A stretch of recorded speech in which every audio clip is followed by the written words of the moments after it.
이 시간에 우리가 이제 구약을 먼저 살펴볼 텐데, 지금 이 강의를 잘 들어야 구약을 이해할 수 있습니다. 구약을 또 공부를 잘 해야 또 신약도 볼 수 있으니까 첫 시간의 이야기가 참 중요한 내용이죠. 우리가 보통 이제 구약 하면은 넓은 의미에서 말하면은 구약은 뭐 창세기부터 말라기까지 39권이 구약이죠. 근데 이걸 엄밀하게 아주 자의적으로 엄밀하게 따져서 말한다면요, 레위기가 구약입니다. 레위기. 이 사실을 아는 거하고 모르는 큰 차이가 납니다.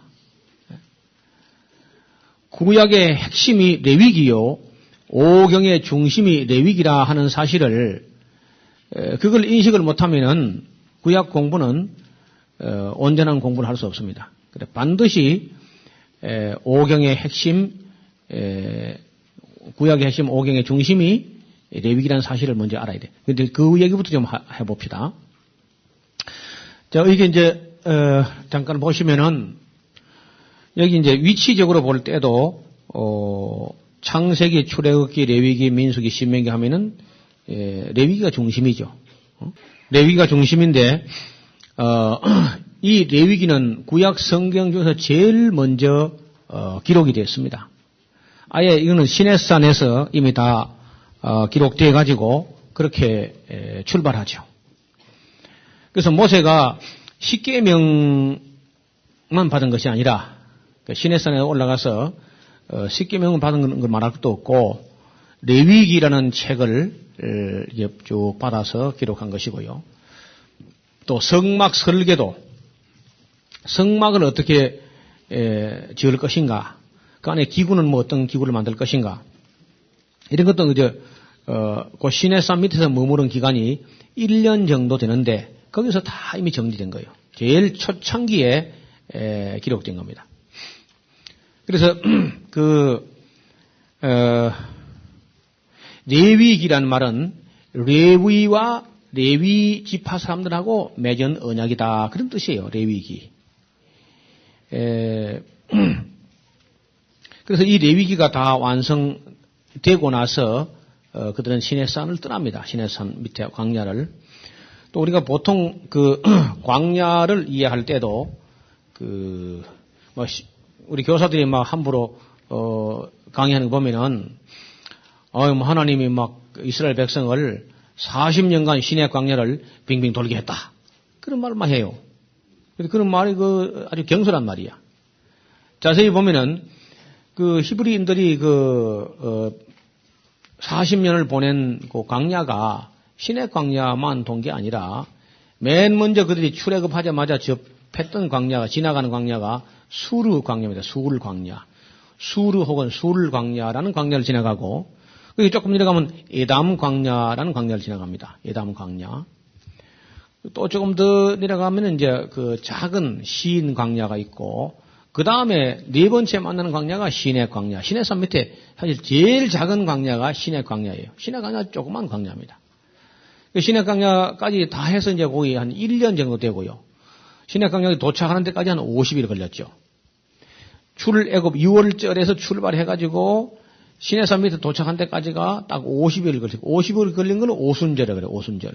오순절에 십계명이라는 언약을 맺습니다. 그리고는 이제 그 총 시내산 밑에 머무른 기간이 한 1년 정도 머무르는데, 그때는 이제 성막을 만드는 거, 레위기를 기록하는 거, 뭐 돌판을 받는 거 전체가 그 1년 안에 다 이루어지고, 제 2년 정월 초하루에 성막을 다 이렇게 조립을 해서 세웠죠. 2년째 만 1년 된 2년째 첫날 정월 초하루에 세웠습니다. 그리고는 이제 그걸 세워가지고는 시내 광야를 떠납니다. 시내 광야를 떠나면은 다시는 시내 광야에 방랑하는 게 아니죠. 시나이 반도의 여러 광야를 방황한 거라고 한 말, 그 말은 맞말이야. 시내 광야라는 건 아주 좁은 광야고, 거기 머무는 기간은 미처 1년밖에 안 된다, 그 말이죠. 그 다음에 이제 시내 광야를 떠나서 바란 광야로 갑니다. 바란 광야. 바란 광야는 그냥 통과해 가는 거죠. 그리고 제일 그들이 오래 머무는 광야는 시인 광야라는 광야예요. 그러니까 가데스 바네아에서 시작해가지고 그 세례 시내를 건널 때까지 38년간 신 광야에서 그들이 머문데 그쪽은 오아시스도 있고 또 완전히 그 모래사막은 다릅니다. 사람이 또 살만한데 있고 그렇죠. 그러니까 우리 자세히 민숙이라든지 광야 노정기 이런 걸 잘 살펴서 그런 실수를 시내 광야에서 막 40년간 면도고 있었다. 그렇게 말하면 틀린 말이에요, 그게. 시나이 반도 안에 수르 광야, 에단 광야, 신 광야, 시내 광야, 바람 광야, 신 광야 6개의 큰 광야들이 있는데 그런 코스를 지나갔고 그들이 거의 38년이라는 세월은 신 광야, 마지막 광야 거기서 38년을 보냈다. 이렇게 말해 정확한 그 노정이 됩니다. 그러면은 맨 먼저 레위기라는 언약을 이렇게 맺어 가지고 그 내용은 이제 이 율법이라는 말은 다른 말로 언약이죠. 언약. 약속인데 이 약속을 하나님하고 맺은 거예요. 백성들 자기들끼리 지켜나가기로 맺은 것이 아니라 하나님이라는 대상이 있어요. 그 약속을. 그 법을 하나님이 주셨고 하나님 앞에서 그 법에 응답하는 삶을 살기로.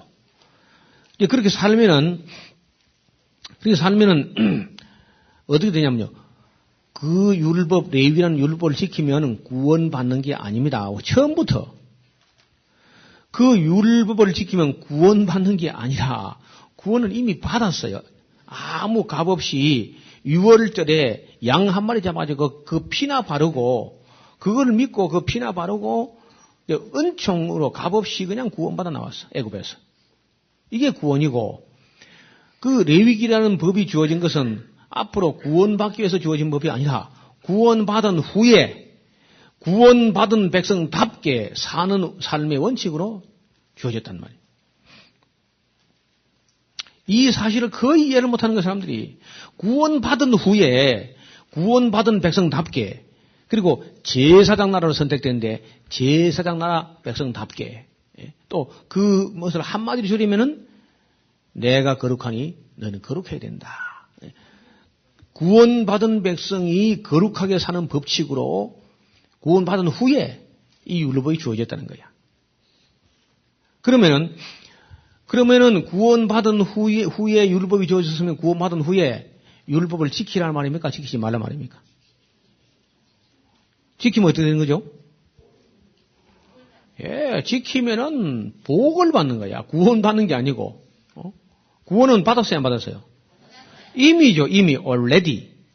이미 받은 구원을 가지고 계명과 율례와 법도를 지키면 복을 받네요. 구원을 받는 게 아니고. 그러면 오늘 우리가 오늘 어떻게 구원을 어떻게 레위기 지켜 구원받습니까? 믿음으로 구원받았습니까? 6월절 어린 양이 된 예수 그리스도의 피 뿌림으로 우리가 구원을 받았는데 그럼 구원 받은 다음에는 율법이 필요해요, 안 필요해요? 예? 자, 요게 교회가 하나도 교육이 안 돼 있어요. 여기 하나, 이 문제가. 구원받았으니까 율법은 필요 없다. 그러니까 아주 무법천지야, 교회가. 구원받았으니까 율법은 필요 없다. 이게 말이 됩니까? 또 어떤 사람은요, 예수님 오셔가지고 율법을 완성했으니까 율법은 필요 없다. 그것만 많이 듣죠?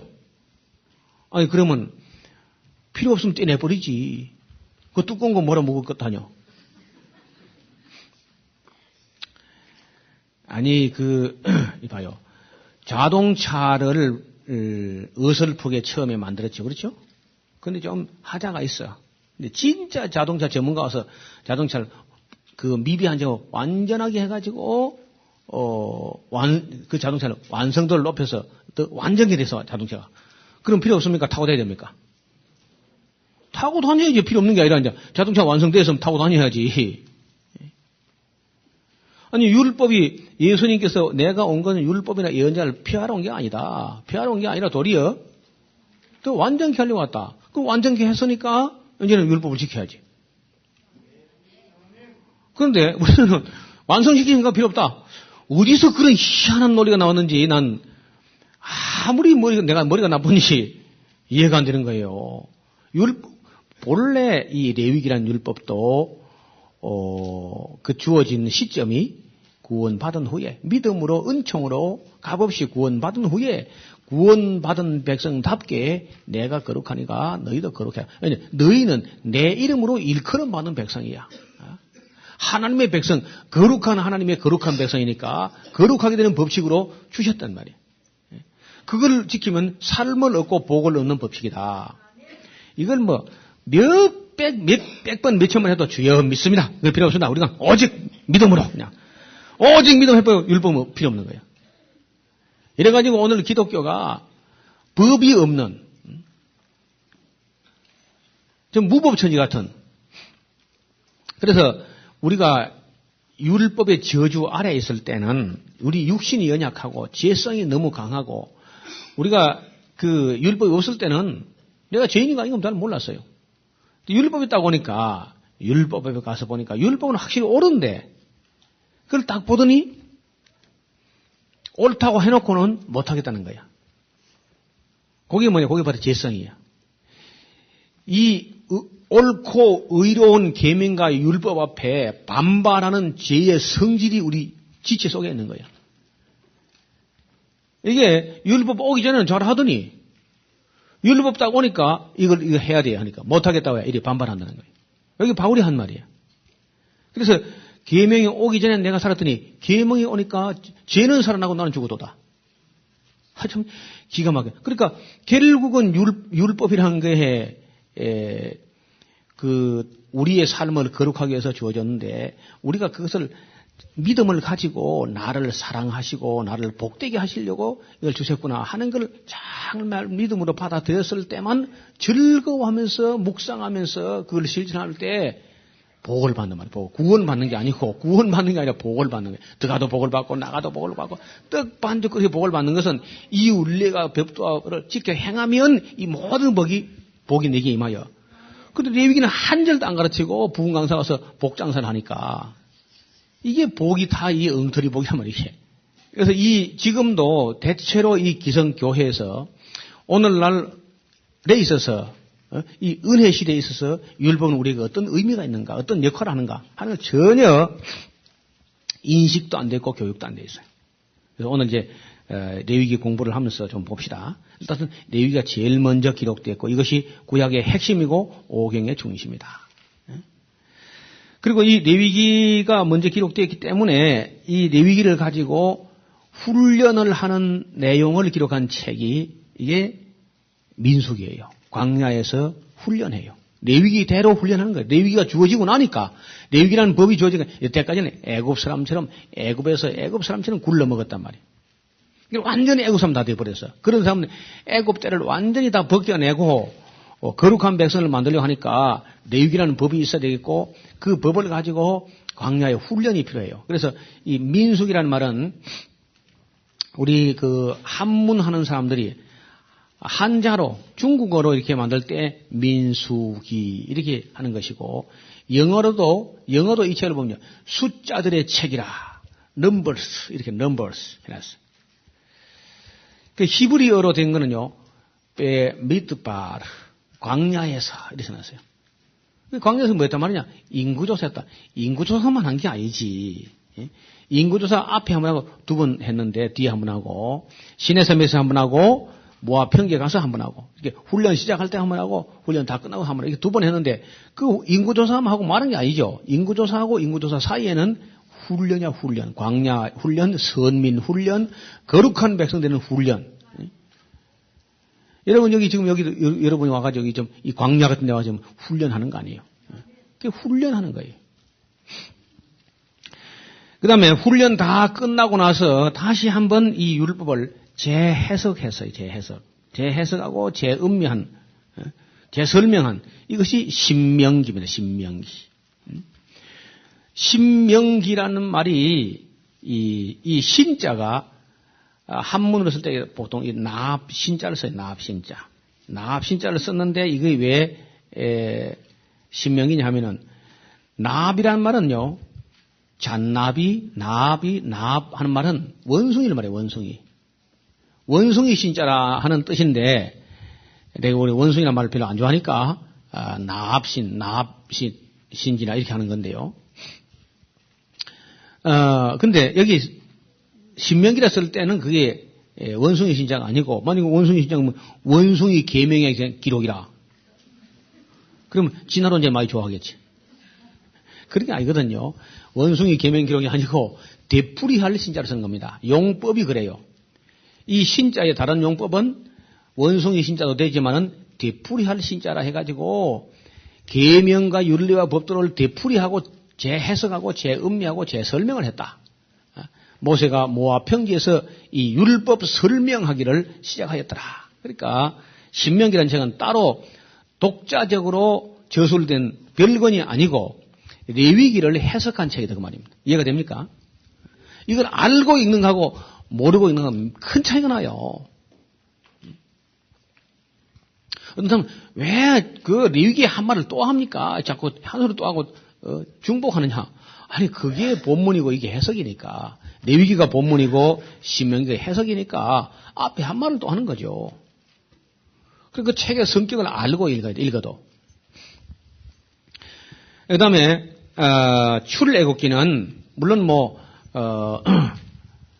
우리가 다 큰 사람들이야, 출애굽기는 애굽에서 탈출했다 그 말이다. 애굽에서 나온 기록, 이렇게 이해합니다만은, 학생들, 청년들은 출애굽기 하면 이게 어려워. 무슨 말인지. 그리고 애굽이라는 말 자체가 사실은 없어져야 돼요. 왜냐하면 애굽이라는 말을 이게 한문인데 한문으로 애굽 이렇게 쓰는데 우리만 애굽으로 읽지 중국 사람들은 애굽 써놓고 읽을 때 절대로 애굽이라는 발음을 하지 않아서 이집트라고 있습니다. 이집트. 쓰기는 그런 걸 가차 문제라 그래요. 외래어를 이집트라는 그 말을 중국식으로 발음할 때 이집트 이렇게 하지 이걸 갖다가 우리처럼 애굽이라고 안 한다는 거야. 우리가 이 음력할 때 애굽이라는 말은 이집트 사람도 애굽 안 가고 중국 사람도 한문 쓰는 중국 사람도 애굽 안 가는데 한국 사람만 애굽이라는 거야. 그러면 아이들이 젊은 청소년들이 애굽이 뭔지 도무지 몰라. 모를 수밖에. 그런 말이 없으니까. 그래서 제발하고 이제 이런 거는 앞으로 출애굽기 하지 말고 이집트 탈출기. 이러면 깨끗해. 그렇죠? 그러면 이집트 하면 애들도 알고, 이집트에서 나왔다는 말이구나. 그럼 간단할 텐데, 애굽이란 말도 어렵고, 그것도 앞에 붙어가지고, 애국기. 이거는 영어식이거든. 어떤. 영어식은, 어순이 중국어식은 해가지고. 이 책 이름도 좀 바꿀 필요가 있어요. 그러니까 아까 민숙인지 희숙인지 정숙인지 알 수가 있네, 이래가지고.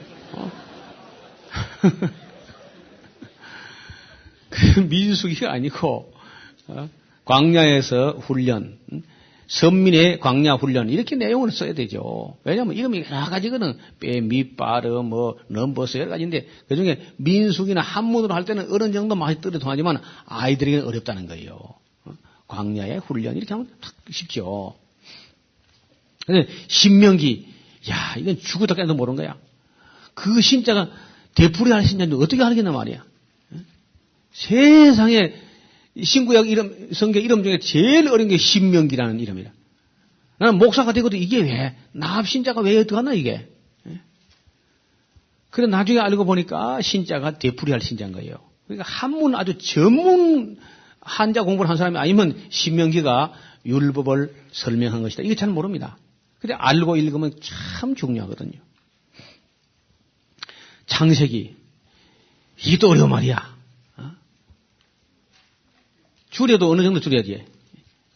창조라는 말을 줄여서 창, 세상이라는 말을 줄여서 세, 기록이라는 말을 줄여서 기, 이렇게 창세기. 아주 이렇게 해버리니까 우리 여기 경상도는요, 창자를 창세기라 그래요. 그래서 죽어서 창세기가 나왔다 그래요. 그러면 이거 참 얼마나 어렵습니까? 그러니까 세상을 창조한 기록, 이거 하면 좀 쉬울 텐데, 창세기란 말 참 어려운 말이죠. 옛날에 노인들이 얼마나 그걸 어렵게 만들지. 그 뒤에 나온 이제 여호수아. 여호수아란 말도 어려운 말이야. 이름 하나 덜컥내놓으면 어쩌자는 거, 그래가지고. 거기 주인공들 이름 하나 덜컥내놓으면 어쩌자는 얘기야, 그게. 내용이 있어야지, 그게 도대체가. 제가 하면 가나안 정복기. 그럼 깨끗하거든요. 가나안 정복을 어떻게 했단 말이야. 가나안 정복이. 하면 다 확 들어갈 텐데. 그 뒤에 나오는 여호수아 사사기. 하하, 사사기는 사사로운 기록인가 보다. 이게 이래가지고, 사사가 판사란 말을 누가 알겠어? 전혀 모르거든. 사사란 말이 판사란 말이거든. 쇼페팀이란 말이. 이런 이름들을 좀 이렇게 사람들이 알만하게 탁 고쳐주면 훨씬 이해가 빠를 텐데, 그런 것도 이름 고치면 지옥 가는 줄 알고, 늘 보수교단 목사님들이 그러면 글자 한 장 발발발발 떠는 거야. 조심스러운 건 좋아요. 조심스러운 건 좋은데, 알면은 조심할 게 따로 있지. 알 수 있는 걸 일부러 어렵게 해서 모르게 하는 것도 지하입니까? 그래야 안 그래요? 충분히 알 수 있게 쓸 수 있는데, 그래서 이게 다 옳으냐? 옳도 안 해, 별로. 별로 옳도 안 하면서 그걸 갖다 어려운 말로 해가지고 알아보지 못하게 해놨으면은, 이거는 어른 거지. 보수도 아니고 아무것도 아니야, 그는. 그래서, 오경이 그렇게 되어 있는데, 딱, 창세기는 그는 뭐냐? 창세기 내용은, 우리하고 언약을 맺은 분이 어떤 분이냐? 그분으로 말하자면은, 태초에 천지를 창조하신 분이고, 타락한 인간들을 홍수로 쓸어버리신 분이고, 홍수 이후에 남은 사람들, 그 사람들이 또 이제 바벨탑을 쌓다가, 언어가 혼잡돼가지고 세상 만국으로 흩어졌는데, 그 흩어진 자들 중에서 하나님께서 우리 조상 아브라함을 부르시고, 이삭의 복을 주시고, 야곱과 함께 하시고, 요셉을 우리보다 먼저 앞서 보내가지고, 우리 생명을 구원하신 그 분하고 우리가 이 거룩한 언약을 맺었다. 레위기가 중심이에요, 레위기가. 그래서 오경을 통틀어 묶어가지고, 율법서라 그래요, 율법서. 따라합시다, 율법서. 왜냐하면 율법이 레위기니까. 맞아요? 레위기가 율법 아닙니까? 레위기를 가지고 훈련하고, 레위기를 가지고 설명하고, 레위기라는 언약을 어떤 절차를 가지고 이 언약을 맺었느냐? 우리가 애굽 땅 바로의 종되었던 집에서 진흙이고 벽돌 끄고 도탄 중에 부르짖음에 하나님께서 그 백성의 신음소리를 들으시고 모세와 아론과 미리암을 보내서 강한 손과 편팔로 우리를 건져내시고 시내산 앞에 우리가 왔을 때 우리는 시내산 아래에 있었고 하나님의 신이 시내산 꼭대기에 임재하셨는데 그 사이에 모세가 오르내리면서 이 거룩한 언약을 맺었다. 이게 출애굽이거든. 그러니까 단지 애굽에서 탈출했다는 것만 가지고는 주제가 안 되죠.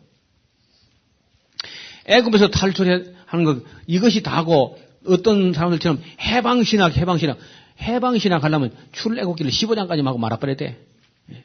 그럼 해방됐으니까. 그 책을 이 오경이라는 책이 율법서로 함께 묶어져 있으면 이것이 왜 함께 묶어져 있어가지고 이걸 왜 율법서로 하는가?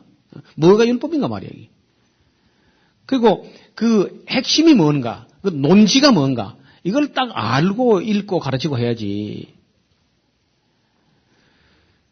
자, 오경이 이러한 상관관계가 있다는 사실을 간단 명료하게 그렇게 써놓은 논문과 주석은 이 지구상에 단 한 편도 없다고 봅니다. 어느 신학자, 어느 도서관, 어느 신학대학 가도 오경이 이러한 상관관계가 있다는 사실을 누가 딱 뿌리게 써놓은 데가 없어요. 저도 이거 지통 계시를 받으냐? 아니라. 계시를 받은 게 아니라, 여러 번 읽다 보니까, 아이고, 요거 앞에 요걸 설명하고 있구나. 이거 가지고 이거 훈련하고 있구나. 이게 보인다니까. 그래서 제가 여러 번 다니니까 보인다는 거예요. 제가 가끔 그런 얘기를 하죠. 저는 참 길눈이 얻어가지고, 요새 길눈 얻은 거, 길치? 길치인지 갈치인지 모르지만 어떻든, 저는 한 번 갔던 길 잘 못 찾아요. 한 번 가본 것도. 그래서 이제 대충 갑니다, 대충. 대충 서울이 북쪽이고 어림이 짐작이고 하고 이제 대충 가는 거야. 대충 가가지고 그 근방을 찾아야지, 이제 가서. 딱 못 찾아가지고 대충 가보는 거죠. 그런데 우리 집은 대충 가는 게 아니라 아주 정확하게 갑니다. 한 번도 안 물어보고. 그리고 우리 집 가는 길에는 하도 많이 하기 때문에 길바닥에 보도 부르게 깨진 거, 삐뚤어진 이걸 다 알아요. 제가 연구해서 합니까? 어떻게 알죠? 여러 번 다니니까 연구를 한 게 아닌데 저절로 그런 게 보인다는 거야. 가로수에 껍데기를 벗겨가지고 영자야 그런 것도 보이고 내가 연구한 거 아닌데 누가 어느 날 보니까 그래 해놨어. 그게 보여 그냥. 어느 집 창문에 썬통이 벗어지고 그런 것도 보고 별 희한한 것도 있어요. 이런 건 이제 연구한 게 아니죠. 저절로 여러 번 이렇게 보면은 자연스럽게 보이는 거예요. 성경도 여러 차례 이렇게 왔다 갔다 하면요. 자연스럽게 보이는. 여러분, 자연스럽게 보인 것을 자연스럽게 이해하면 자연스럽게 이해가 되는 거예요. 쉽게 편안하게. 전혀 어려운 게 없잖아요. 필기할 필요가 없어요. 믿음은 필기한 데서 나는 게 아니고 들으면서 나는 거야. 들으면. 잘 들어야 돼. 그리고 필기하는 사람 치고 집에 가서 읽고 온 사람 별로 없어. 그래서 예수님이 그런 걸 잘 아니까 뭐 베드로야 받아 적어라. 베드로 받아 적을 생각도 안 했어. 그리고 제가 여러분에게 강의한 거는 대체로 강의 제대로 들으면 안 잊어버립니다. 자신 있으면 잊어버려 보세요. 네. 못 잊어버리게 만들 테니까. 죽을 때까지 못 잊어버리게 만들 테니까. 무슨 망각지에 무슨 약을 먹으면 몰라도 진리를 제대로 한번 딱 부러지게 배우면 안 잊어버리는 거예요. 이거는. 그리고 필기할 필요가 없어. 필기할 필요가 없어. 필기한 게 중요한 게 아니고 이해가 돼야 돼. 이해가. 내가 아하 그랬구나. 그거 아니네. 이런 것도 많이 나올 거야. 여태까지 그런 줄 알고 있었는데 그거 아니네. 그런 거 많이 나올 겁니다. 계시록까지 가다 보면은. 그래서 한 가지를 알아도 좀 똑바로 알고 또 자연스럽게 억지로 비비꼬지 말고 여러 번 다녀서 저절로 자연스럽게 알아진 걸 이렇게 펼치면 쉽다는 거예요. 자, 5경 됐어요? 5경? 예. 자, 구약의 핵심이? 5경의 중심이? 레위기를 가지고 훈련한 책이? 레위기를 가지고 재해석한 책이? 레위기라는 언약의 역사적 과정을 기록한 책이? 출애굽기죠. 어떤 과정을 거쳐가지고 어떤 절차, 어떤 목적으로 이 언약을 맺었느냐. 언약의 역사를 기록해요. 그 다음에 언약의 주체, 우리가 어떤 분하고 언약을 맺었느냐. 이걸 소개하는 게 창세기란 말이에요. 그 다음에, 그럼 이제 그 뒤에 이어진 책이 이제 여호수아, 사사기, 룻기 해가지고 이제 에스더서까지 12권이 역사서예요. 또 사람들이, 12권 역사를 어떻게 다 외울 수 있으리요? 간단해. 한국 역사나 중국 역사는요, 역사가 길어서 일단 어려워. 인도 역사도 어렵고, 애굽 역사도 어려워요. 근데 세상에 제일 짧은 역사, 제일 간단한 역사가 이스라엘 역사예요. 이렇게 간단할 수가 없어요. 길이가 일단, 1500년밖에 안 되니까. 출애굽서부터 시작한다면은, AD 70년, 예루살렘 함락까지 해서, 1500년이었다. 정확히. 1500년이니까, 뭐 간단하잖아요. 우리나라 뭐, 반만 년 하니까 길지. 근데 내용이 더 쉬워요. 히브리인들 역사는 여호수아서부터 이제 쭉 이렇게 보면은, 여호수아 사사기 룻기를 한 것처럼, 저와 같이 봅시다. 여호수아 사사기 룻기. 삼상아, 왕상아, 대상아. 에스라, 느헤미야, 에스더. 박자가 있죠? 여호수아 사사기 룻기. 그렇죠? 삼상아, 왕상아, 대상아. 에스라, 느헤미야, 에스더. 아주 4분의 3박자죠. 이렇게 이제 아주 그 박자를 딱 해버리니까 12권이면 간단해. 그 내용은 또 더 간단하네, 내용은. 얼마나 간단하냐? 쓰는 분이, 역사를 쓰는 분이 무슨 미주알, 꼬주알, 무슨 여인, 천하 막, 이런 게 없어요, 여기는. 여긴 여인, 천하는 없고 전부 남성 천하야. 그래, 아주 시시콜콜한 그런 거 다 빼버리고요. 단순하게 써. 아주 성경은 참, 그렇게 단순할 수 없어. 여러분, 1500년이나 되는 이야기를 쓰는데도, 여기 여호수아부터 에스더까지 짤막한 내용이라. 너무 단순해서 민망할 정도야. 이렇게 쉬워요. 왜 쉬우냐? 내용을 딱 2가지, 3가지 썼어. 무슨 내용이냐면요. 하나님과 이스라엘 백성이 시내산에서 뭘 했다고? 언약을 했다니까, 언약. 됐어요? 이게 구약이야, 옛 언약. 시내산에서 옛 언약을 맺었는데 약속을 했으면 어떻게 되죠? 지켜야죠. 약속했으면 지켜야죠. 여러분, 2월 23일부터 27일까지 150회 성경 강좌를 지리산 에스라 하우스에서 한다 하고 약속을 다 해놓고 내가 도망가 버려봐. 그럼 여러분 뭐 됩니까? 그래 약속을 안 지키는 사람하고 뭘 할 수 있겠어요? 그래서 하나님은 약속 안 지키는 사람하고는 아무것도 못해. 하나님만 그런 게 아니라 우리도 마찬가지죠. 약속을 안 지키는 사람하고 뭘 하겠어요? 아무것도 못하지. 그래서 우리보다는 중근동 지방 사람들은 훨씬 약속에 대해서 철두철미합니다. 그 사람들은 약속을 그냥 우리처럼 증서 이렇게 계약서 이렇게 하는 것이 아니라 소를 한 마리 잡아가지고 짜게 가지고 약속을 한 계약을 하고는 그 사이를 지나간다니까. 짜게 된 소 반 갈라가지고 이쪽을 제쳐놓고 이쪽을 제쳐놓고 그 둘이서 갑하고 을이 둘이 지나가는 거야. 그럼 지나가 버렸다면 다시 소를 보태면 살아납니까 안 살아납니까? 예? 다시 살릴 수 없죠. 돌이킬 수 없는 거야. 그리고 만약에 이 우리 둘 중에 하나가 이 언약을 어긴다면은 자기 몸이 이처럼 쪼개져도 할 말이 없기로 이렇게까지 하는 거야. 그러니까 언약을 어긴다는 것은 그는 바로 죽음이야. 그는 바로 그만큼 언약을 중시합니다. 그리고는 이제 그 언약에 대개 이제 7인봉으로 딱 이렇게 해가지고 이 봉해가지고 양쪽에서 하나씩 갖고 있는 거예요. 그러니까 이런 그 언약을 맺었는데 그러면 이제 가나안 땅 들어가서 이스라엘 백성이 이 언약을 맺을 때 어떻게 하냐면 이 언약을 지키면은 내가 들어가도 복을 받고 나가도 복을 받고 산에서도 복을 받고 들에서 복을 받고 성읍에서도 복을 받고 우양의 새끼가 복을 받고 처자식이 복을 받고 원수가 너를 치러 들어왔다가 한 길로 왔다가 7길 도망가고 너는 머리가 되고 꼬리가 되지 아니하고 같은 온갖 복을 다 역사했어. 이 언약을 지키기만 하면은 반대로 언약을 지킬 때 그런 복을 약속했기 때문에 언약을 지키지 않으면은 또 이 모든 저주가 내게 임할 것이다. 일단 아무도 아멘 안 하죠.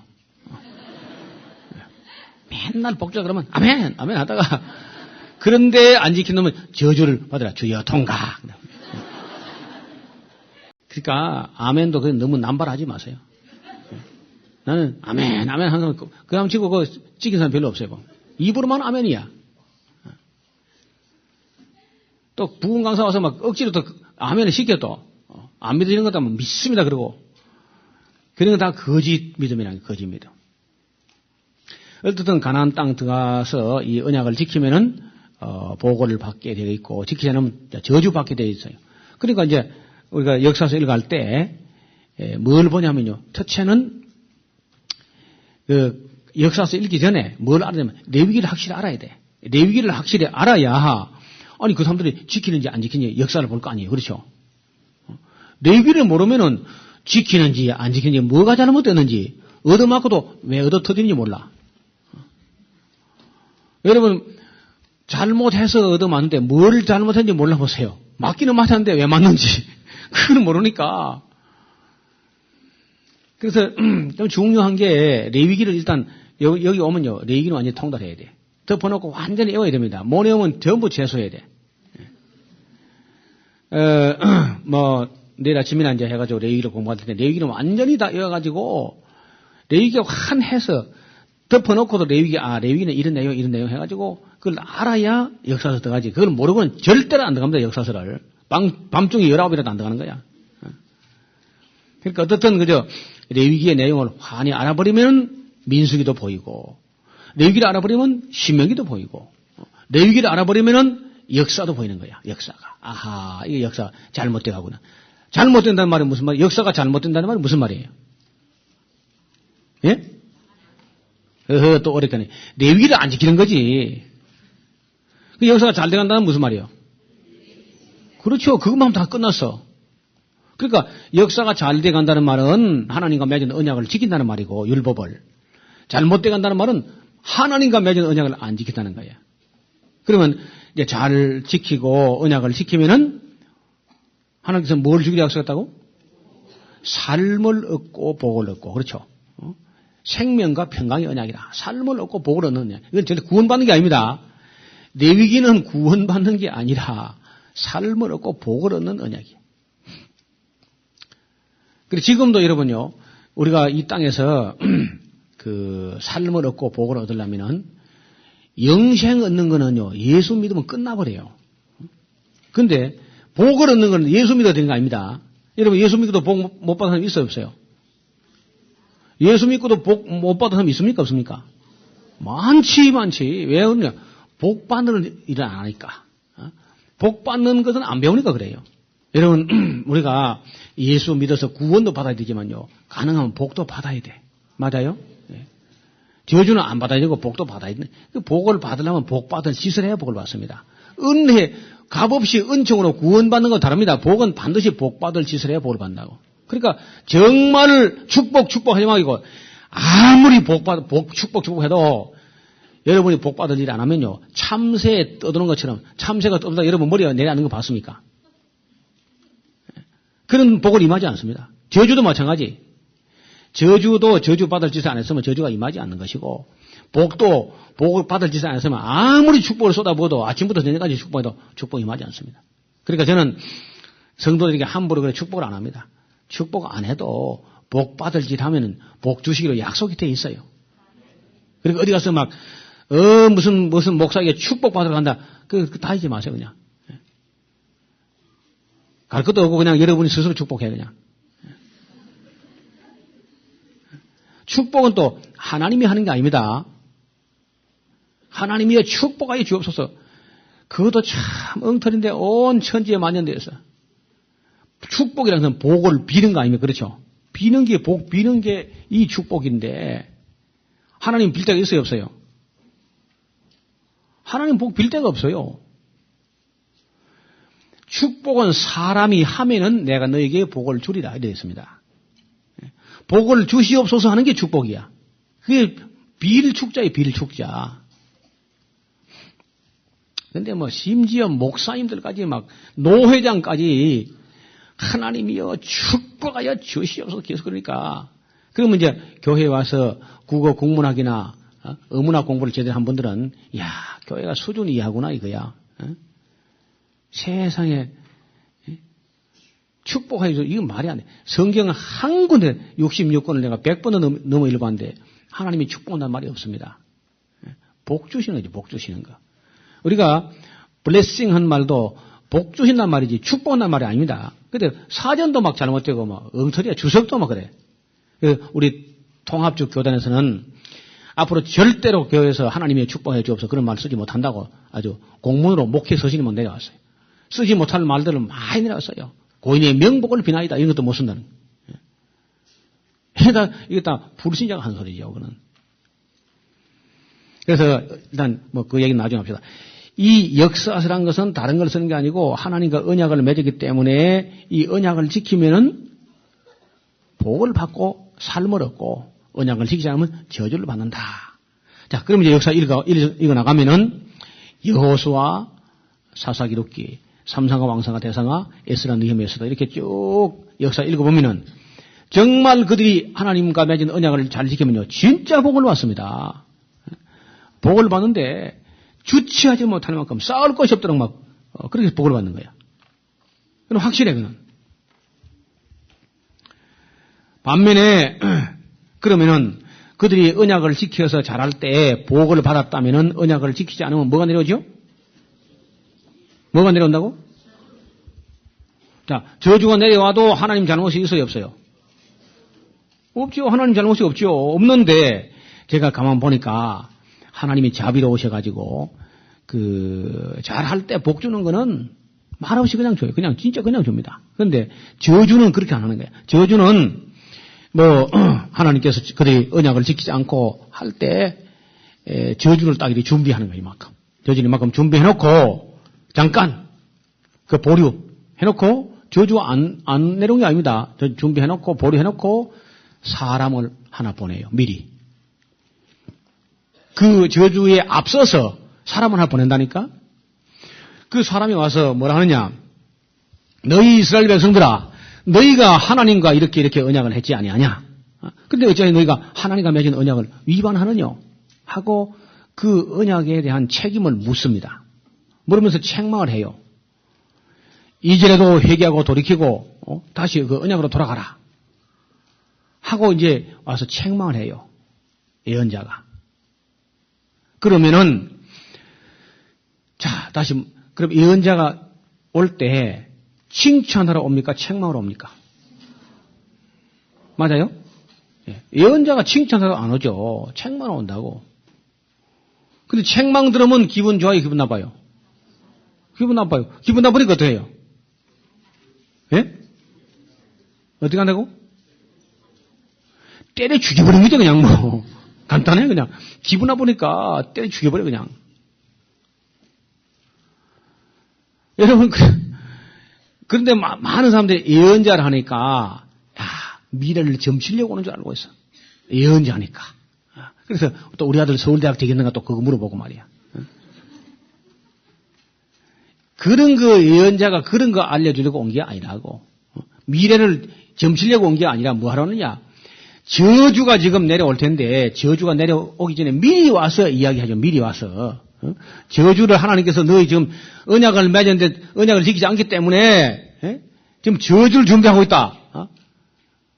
하고 회개하라고 와서 외치니까 그 저주 내려오기 전에 미리 와서 앞장서서 와서 이야기해 주니까 예언자라는 것이지. 이게 무슨 장차될 먼 훗날이 될 걸 뭐 예언하고 막 점치려고 이런 거 아니란 말이에요. 그게. 이걸 아주 분명히 해야 돼. 그래서 예언자가 절대로 점치러 온 게 아니라. 그러면 어떤 게 예언성을 띠고 있느냐? 만약에 너희가 이런 경고를 듣고도 젖은 것과 마른 것을 멸할지라도 나는 그저 평안하리라 하는 놈들아.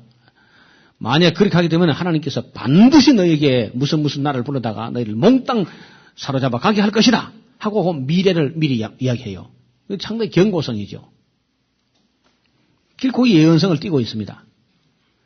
그런데 그게 왜 예언이 맞아떨어졌냐? 만약에 그 예언자의 말씀을 듣고 그들이 회개했다면 그가 예언한 건 안 맞았겠죠. 그렇죠? 그 일이 안 이루어졌을 거 아닙니까? 아이고, 따라합시다. 안 통한다. 그 예언자의 경고의 말씀, 책망을 듣고 그들이 회개하고 언약을 돌아갔다면은 그가 예언했던 어떤 재앙을 임하지 않았겠죠? 그런데 안타깝게도 그들이 그 예언자의 말을 듣고 회개한 적은 난 한 번도 없습니다.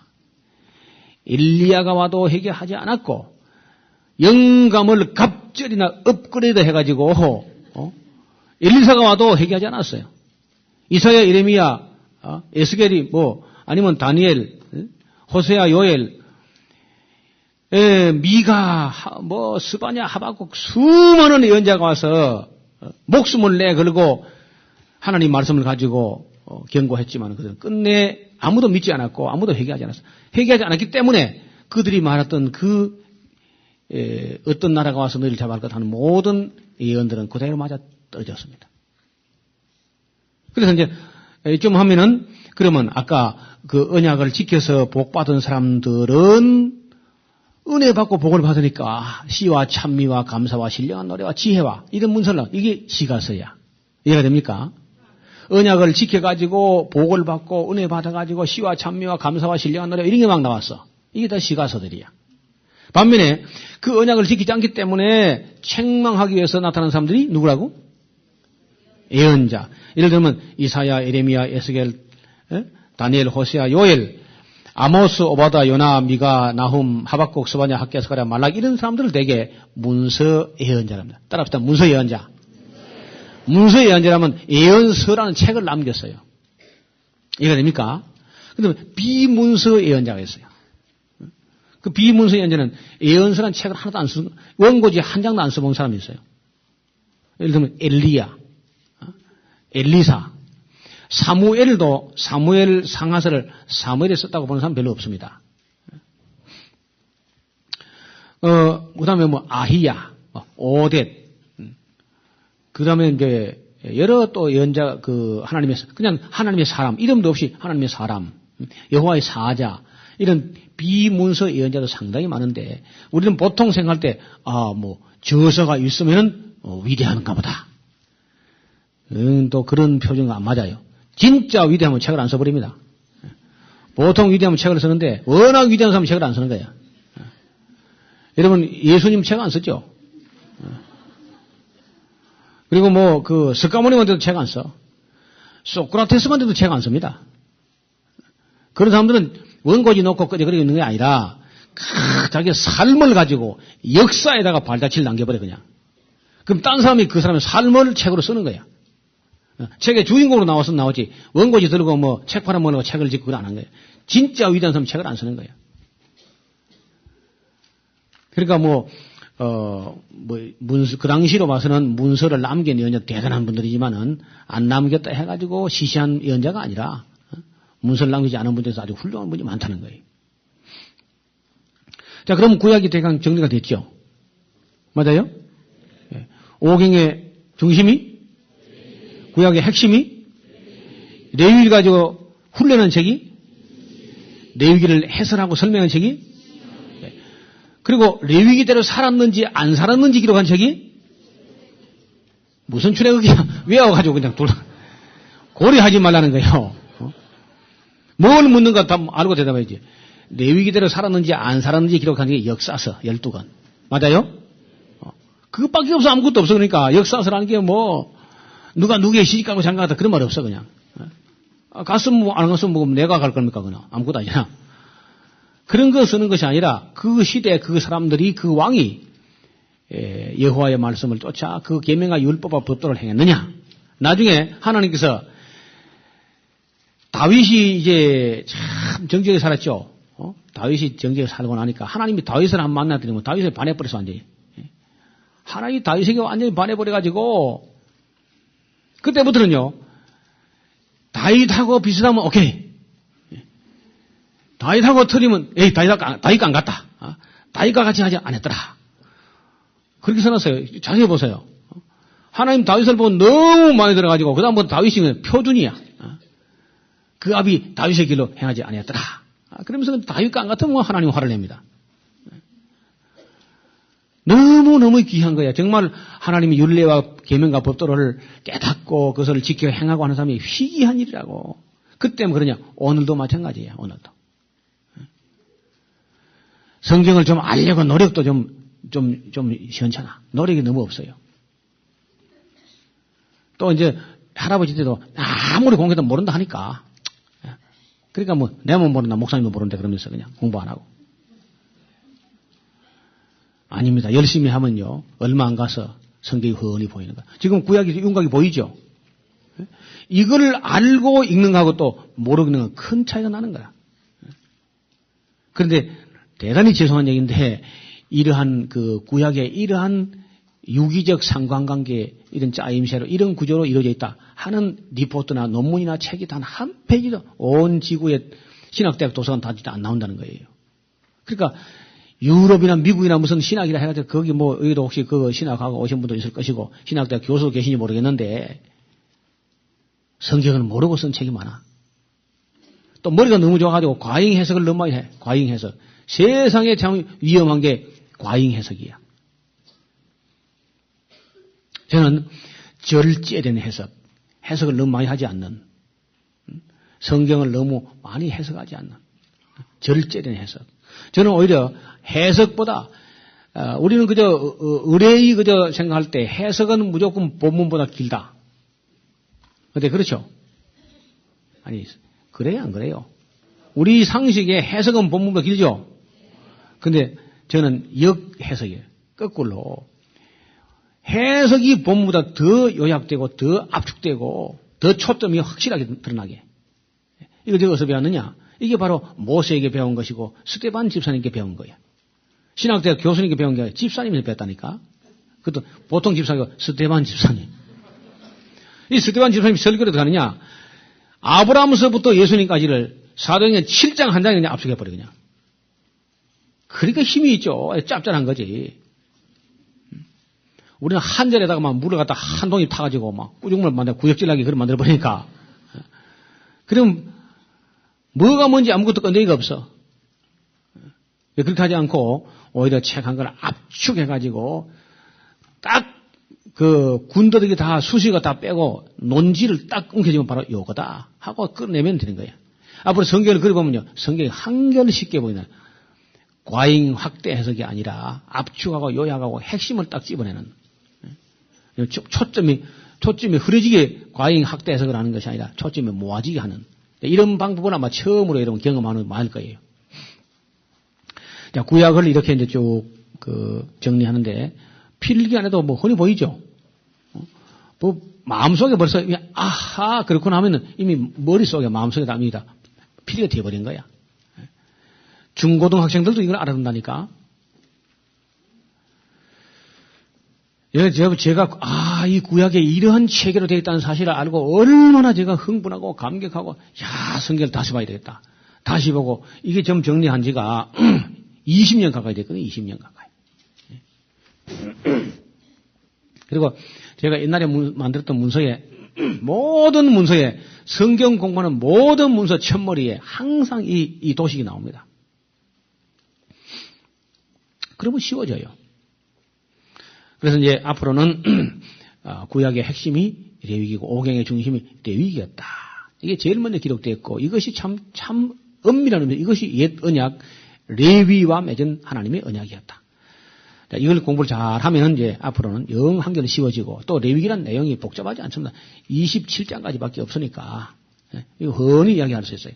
그 훤히 본 다음에 역사서에 읽어 나가면 이게 역사가 뭐 잘못된다. 이거 잘못된다. 잘못된다. 하면 벌써 누가 나타나겠지. 과연 나타나지. 그게 누구냐? 엘리야야, 엘리야. 여러분 봐요. 그 축구 경기를 하는데 누가 자꾸 발이 너무 높이 올라간다.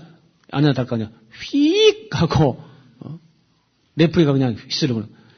레프리가 휘슬을 부를 때 표창장 둘러보는 거 아니죠. 왜 불었죠? 누가 파울을 범한 거 아니에요. 그렇죠? 누가 언약을, 약속을 어긴 거야. 그러니까 레프리가 나오지. 이 원리가 꼭 같아요. 예언자가 나타난 시대는 좋은 시대입니까? 악한 시대입니까? 예? 그 정도면 이제 여러분 성경 보는 눈이 열린 거야. 그 예언자 엘리야 같은 예언자 나면 할렐루야 할 게 아니고요. 대성통곡을 해야 돼. 맞아요? 엘리야 같은 그런 큰 종이 나타났다는 것은 그만큼 시대가 악한 시대라 그 말이죠. 또 영감을 갑질해 가지고 예언자 나타났다. 그만큼 더 악하다는 거야. 이런 역사를 딱 봐야 돼. 그거 보면 이제 역사서를, 그러니까 다시 말하면 율법을 알면은 역사서가 보이고, 역사를 알면은 예언서가 보인다는 거예요. 무슨 말이 이해됩니까? 이해가 되는지 마는지. 네. 지금은 뭐 이해가 다 안 되겠죠. 네. 그런지 안 그런지 이제 차근차근 읽어 봅시다. 이제는 알지 못하나 이후에는 알리라.